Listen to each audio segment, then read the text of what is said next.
Take a second and picture someone you genuinely despise. Maybe it's a toxic coworker who constantly undermines you, a politician who boils your blood, or even just a stranger you argue with online. Hold their face in your mind. We usually think of conflict as an external anomaly, something confined to distant battlefields, historical crises, or the whims of tyrannical leaders. For centuries, philosophers like Jean-Jacques Rousseau promoted the myth of the noble savage.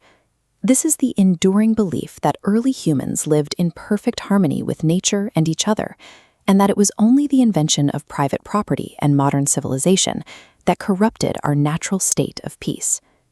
Clinging to the idea that peace is our biological baseline creates a dangerous blind spot. It prevents us from understanding the actual, perpetual nature of human conflict.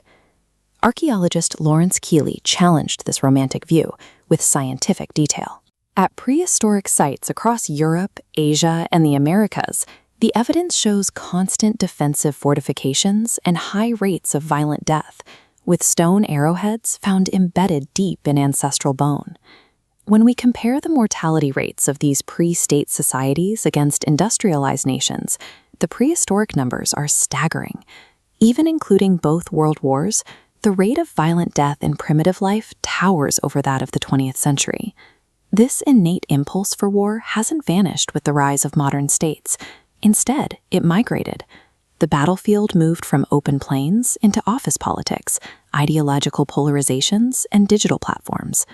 The personal enemy you pictured earlier fits into this ancient pattern. They are the current target of a biological drive to fight that has simply found a new modern stage to operate on. In his work Leviathan, Thomas Hobbes argued that humans in their natural state are driven by fear and constant competition. Without a strong central power to regulate actions, he famously concluded that man acts as a wolf to his fellow man.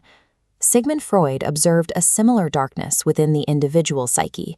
He proposed the concept of Thanatos, an innate destructive impulse that civilization constantly struggles to suppress, but which erupts during times of crisis and war.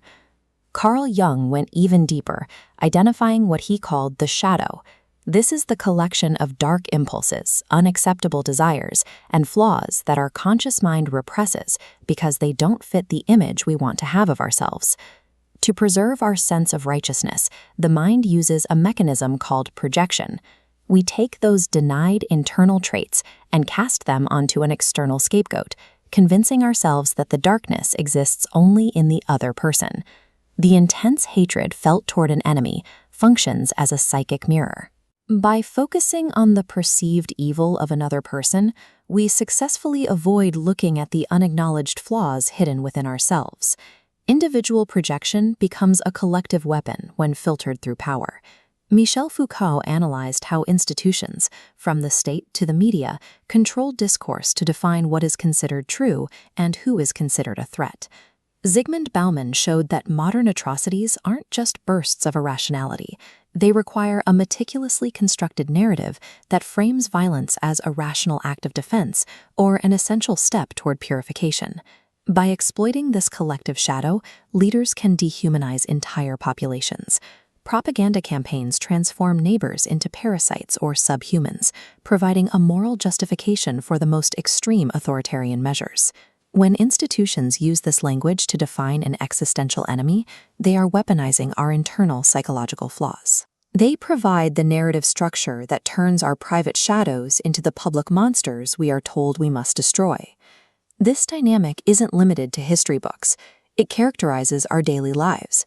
We engage in a continuous, invisible war through corrosive workplace rivalries, social marginalization, and the constant need for moral superiority. Digital platforms and algorithms accelerate this psychological glitch. They reward polarizing behavior and echo chambers, stripping away the nuance required for empathy and replacing it with a constant stream of simplified enemies. This daily hostility comes with profound costs. It leads to emotional exhaustion, the deterioration of our mental health, and the systematic corrosion of our social bonds. As long as these psychic projections remain unconscious, we act as unwitting foot soldiers in a perpetual, self-inflicted war against the world and ourselves. Look back at the enemy you visualized at the start of this video. Try to identify the shared traits, the same fear, the same resentment, or the same desire for control that exists in your own life.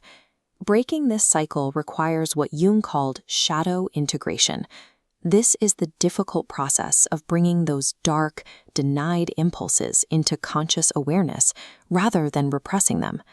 Practically, this means observing your own emotional reactions without judgment.